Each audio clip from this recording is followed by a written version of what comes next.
Hi, welcome to episode 15 of Pink's Picks Recommendations from a Retired English Teacher.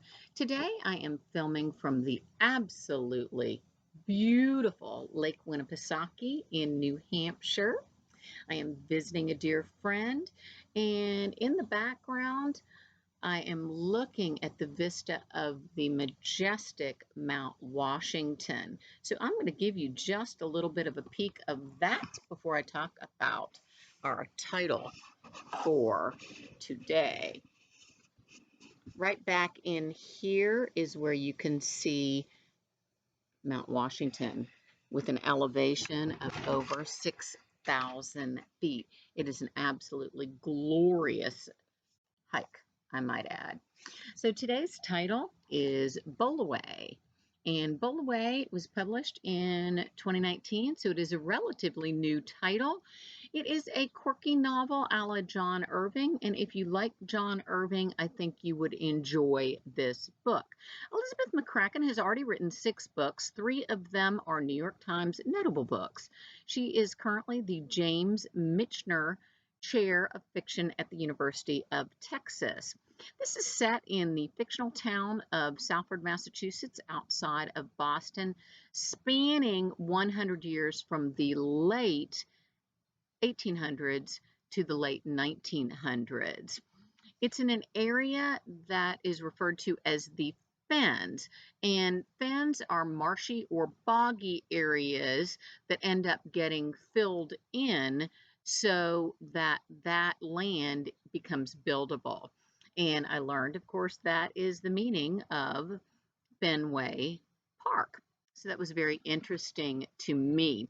This is mostly set in a bowling alley in this town over those 100 years that is inherited from one generation to another, hence the title Bowlaway. Some of the praises for this book refer to the characters as oddball, freak, misfit, strange, bizarre, eccentric, and created with whimsy and weirdness. Her writing is described as witty, clever, and magical. Structurally, this book has 371 pages and 5 parts. Just like in A Gentleman in Moscow that I discussed in an earlier episode, there are no numbered chapters, but there are named chapters, and there are 35 of those. Stylistically, we have author intrusion, a sort of internal denouement. And what I mean by that is you're very familiar with denouement at the end of a story where we find out what happened later on to various characters. And so, with that, when I say internal denouement, what we have here is when a character is being described, McCracken will then say, in later years, or 40 years later, and so on and so forth. And even though they are not in parentheses, these seem to be parenthetical updates on what's going to happen to our characters. Her vocabulary is very erudite or elevated. She uses terms such as phrenology, amativeness, therianthropic, pedestrianist, profligate, munificent, lingua franca, troglodyte. Regarding art terms, of course, and regarding literature as well, the term chiaroscuro I'm very familiar with, but I was not familiar with sfumato, which I'd be interested to hear if any of my artist friends were familiar with that term. They probably are. And Crontopasto. There's 2 words that she used that I actually had to look up. Addlepated, which means confused, stupid, or befuddled. And I think that describes some of her characters very well. The other word is gallimaufry, which I think describes this entire book and this family very well. And gallimaufry means a confused jumble or medley of things. And because of that, quality in this book, there are some people who object to it and didn't like it at all. This was a title for one of my book clubs, and otherwise I probably wouldn't have picked it up, but I'm so glad I did.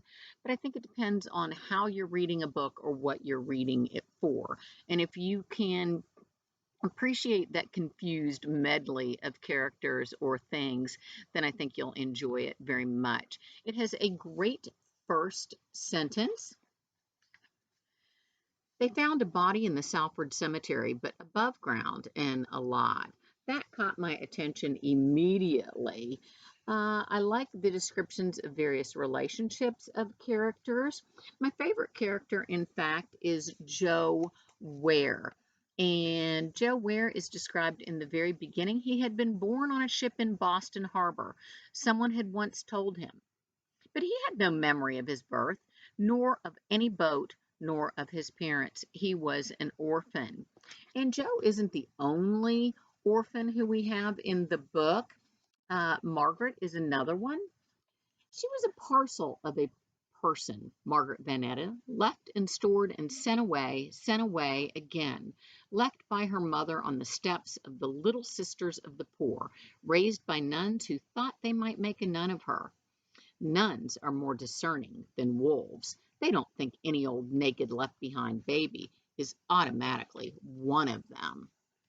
So I found that very descriptive. And what we have in this book is all the characters, regardless of their background, are simply searching for family. And whether that is the family that gives them life or the family that gives them love, it doesn't matter. We are the ones who determine who our family is ultimately going to be.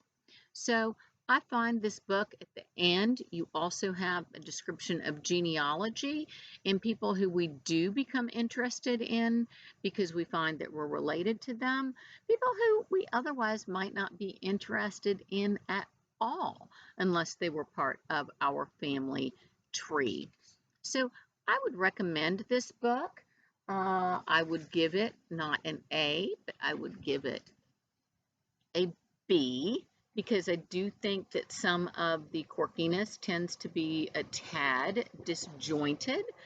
If you're interested in books that center around a home or a building, there's a nonfiction piece that I would recommend. It's titled The Big House, A Century in the Life of an American Summer Home, and it won the National Book Award. It was published in 2003. It's by George Howe Colt. So you might enjoy that one. Next week, I'm going to be discussing a nonfiction piece, Isaac Storm by Eric Larson. I've read a number of his books, so I'll be making some references to those as well. And the subtitle on this is A Man, a Time, and the Deadliest Hurricane in History. Until next time, of course, be safe and do your homework. And I'm going to leave you with one more absolutely fabulous view of Lake Winnipesaukee.